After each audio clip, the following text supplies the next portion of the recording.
जानेंगे खनिज क्या होता है। खनिज को ही अंग्रेजी में मिनरल्स बोला जाता है।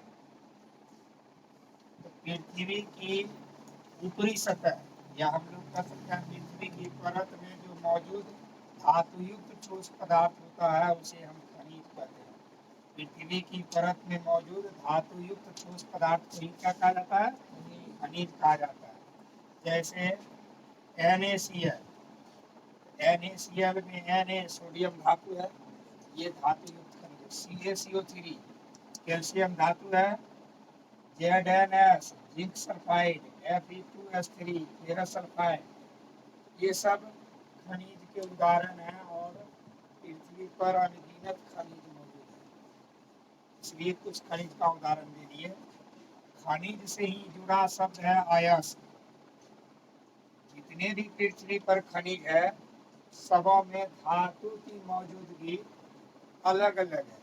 किसी खनिज में धातु बहुत ज्यादा मात्रा में है, किसी में नगण्य मात्रा में है। तो अयस्क उसे कहा जाता है जिसमें धातु बहुत ज्यादा मात्रा में भी है, साथ ही साथ उसे निकालना भी आसान होता है।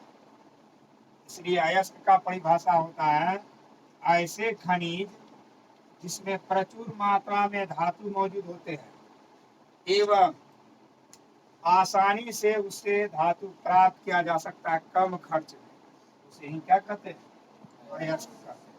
मतलब ऐसे खनिज जिसमें बहुत ज्यादा मात्रा में धातु मौजूद हो और उसे सुगमता पूर्वक आसानी से कम खर्चा में धातु निकाला जा सकता है या प्राप्त किया जा सकता है, उसे हम क्या कहते हैं? अयस्क कहते हैं। उदाहरण के तौर पर बॉक्साइट, ये अयस्क है और इससे एल्युमिनियम प्राप्त किया जाता है। ये जो दिख रहा है ऑक्साइड में Al2O3 ऑक्साइड की अशुद्धियां मौजूद रहती है जो धातु के निष्कर्षण में बहुत सारी प्रक्रियाएं होती है जिसके फलस्वरूप एल्युमिनियम धातु प्राप्त किया जाता है। हेमेटाइट, फेरस ऑक्साइड में से फेरस प्राप्त किया जाता है।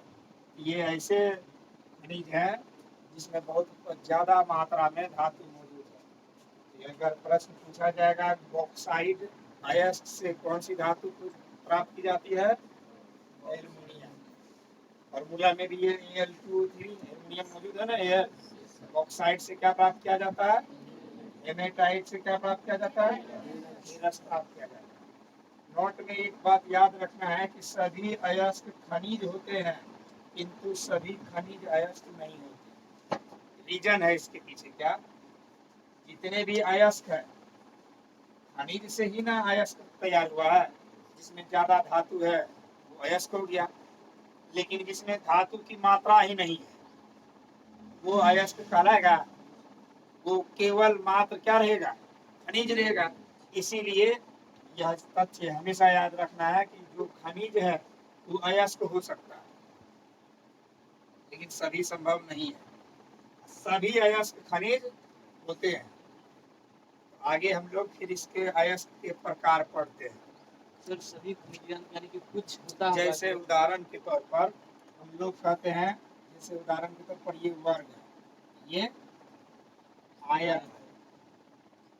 वर्ग आयत हो सकता है। वर्ग एक प्रकार का आयत है किंतु आयत वर्ग नहीं। क्यों? क्योंकि वर्ग में भी हम लोग आमने सामने की भुजा देख रहे हैं, समांतर है, बराबर है, प्रतीक पर। और आयत में भी आमने सामने की भुजा बराबर और समांतर। लेकिन वर्ग आयत नहीं हो सकता क्योंकि वर्ग की चारों भुजा बराबर होती है, आयत की भुजा बराबर। तो समझने के लिए ऐसे बहुत सारे उदाहरण हैं। जिस तरह से सभी वर्ग को हम लोग आयत, लेकिन ये सभी वर्ग आयत होते हैं लेकिन आयत कभी वर्ग नहीं हो सकते। आयत केवल वही आयत वर्ग होगा जिसकी चारों भुजाएं आपस में। ठीक इसी तथ्य के आधार पर सभी अयस्क खनिज हो सकते हैं क्योंकि जितने भी अयस्क है सब खनिज से ही प्राप्त किया गया है। लेकिन सभी खनिज अयस्क नहीं होते क्योंकि सभी खनिज से धातु की प्राप्ति पॉसिबल नहीं है। उसमें अधातु भी तो है, अधातु खनिज। इसलिए लिखा गया है कि सभी अयस्क खनिज होते हैं किंतु सभी खनिज अयस्क नहीं होते। और कोई सवाल?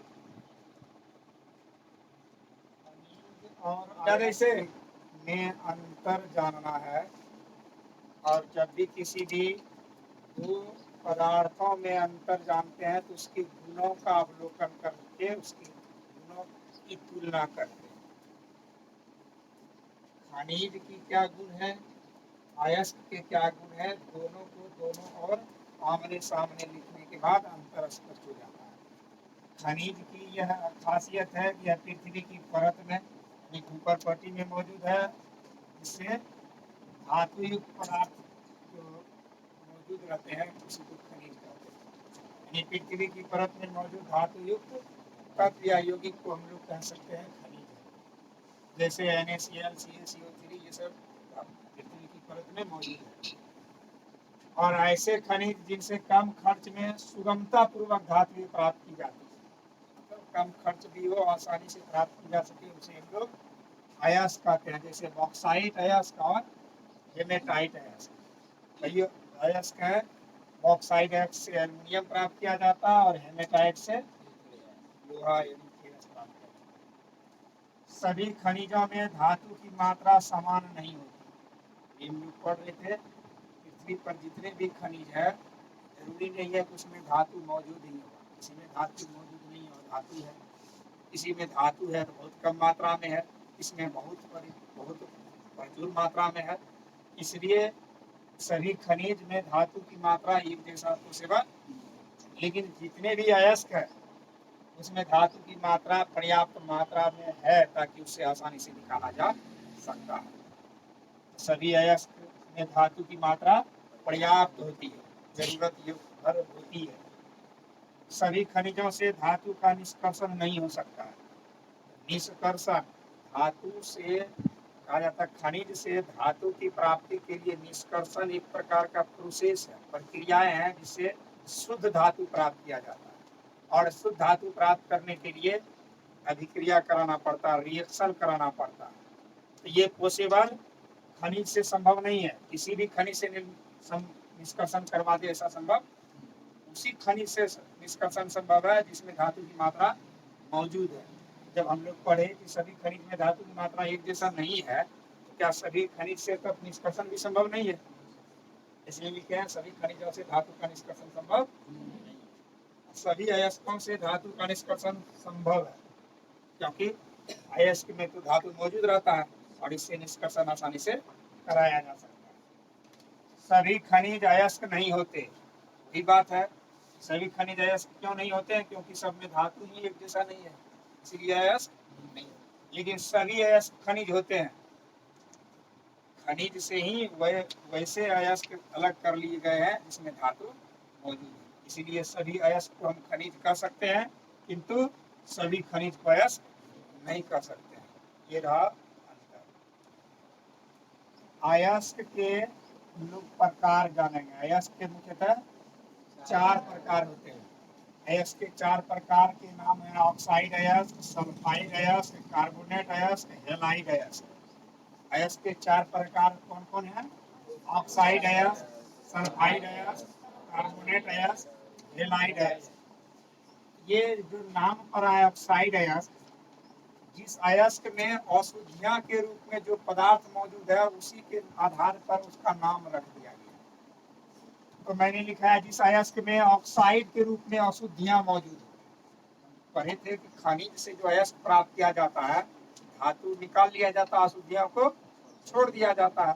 तो ऐसे अयस्क जिसमें ऑक्साइड के रूप में अशुद्धियां मौजूद रहता है उसको ऑक्साइड अयस्क कहते हैं। उदाहरण के तौर पर हेमेटाइट, इसको फेरस ऑक्साइड बोला जाता है। जब इसका निष्कर्षण होता है इससे ऑक्साइड अलग हो जाता है। यह बॉक्साइड अयस्क, इसको हम लोग एल्युमिनियम ऑक्साइड भी बोलते हैं। इससे जब अशुद्धियां निकाल दिया जाता है तो शुद्ध धातु एल्युमिनियम प्राप्त होता है। उसी प्रकार दूसरा प्रकार है सल्फाइड अयस्क। जिस अयस्क में अशुद्धियां सल्फाइड के रूप में हो उसे सल्फाइड अयस्क कहते हैं। जैसे कॉपर ग्लास, इसको हम लोग कॉपर सल्फेट भी बोल सकते हैं। सल्फाइड के रूप में, सल्फर के रूप में अशुद्धियां है, इसीलिए इसका नाम सीनेबार में भी सल्फाइड के रूप में अशुद्धियां है। तो ये हमारे हो गए सल्फाइड अयस्क। तीसरा प्रकार है कार्बोनेट अयस्क। जिस अयस्क में अशुद्धियां कार्बोनेट के रूप में मौजूद हो उसे कार्बोनेट अयस्क कहा जाता है, जैसे चूना पत्थर, calcium oxide, calcium carbonate, calamine, zinc carbonate को ही बोला जाता है केलामाइन। इस सब में कार्बोनेट के रूप में अशुद्धियां मौजूद है। अगला है अंतिम प्रकार है हेलाइड अयस्क। जिस अयस्क में अशुद्धियां हेलोजन तत्व के रूप में मौजूद हो। हेलोजन तत्व आवर्त सारणी में 17वें वर्ग में रखा गया है। क्लोरीन, फ्लोरीन, आयोडीन, ये सब जो तत्व है, क्लोरीन, फ्लोरीन, आयोडीन, ब्रोमीन, ये सब तत्व हेलोजन तत्व कहलाते हैं, जो आवर्त सारणी में 17वें समूह में रखा गया। जिस अयस्क में अशुद्धियां ये सब मौजूद हो जाए, क्लोरीन मिल जाए, फ्लोरीन मिल जाए, आयोडीन मिल जाए, ब्रोमीन मिल जाए, तो ऐसे सब तत्व हेलोजन तत्व कहलाते हैं और हेलोजन तत्व के रूप में इसमें अशुद्धियां मौजूद है। NaCl में क्लोरीन आ गया ना अशुद्धियां के रूप में, फ्लोस्फार में F आ गया ना फ्लोरीन, अब मैंने लिखा क्लोरीन, फ्लोरीन, आयोडीन, ब्रोमीन, ये सब हेलोजन तत्व है। अगर हेलोजन तत्व के रूप में अगर किसी तत्व अयस्क में अशुद्धियां मौजूद है